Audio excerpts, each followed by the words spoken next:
ಒಂದು ಮಾತಾಡೋ ಹೂವ ಕಂಡೆ ನಾನು,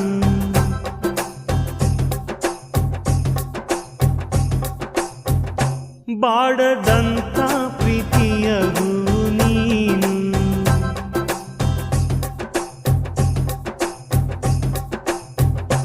ನಿನ್ನ ಮನಸ್ಸಾಗೆ ಎಲ್ಲ ಬರಿಜೇನು, ಇನ್ನು ಇದಕ್ಕಿನ್ನ ದೊಡ್ಡದಲ್ಲ ಏನು.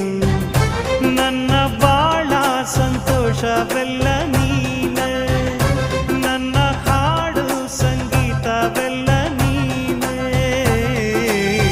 ನನ್ನುಸಿರು ಪ್ರಾಣ ಬದುಕು ಎಲ್ಲ ನೀನಮ್ಮ, ನನ್ನಾಸೆ ಕನಸ ಉಳಿಸೋ ಜೀವ ನೀನಮ್ಮ.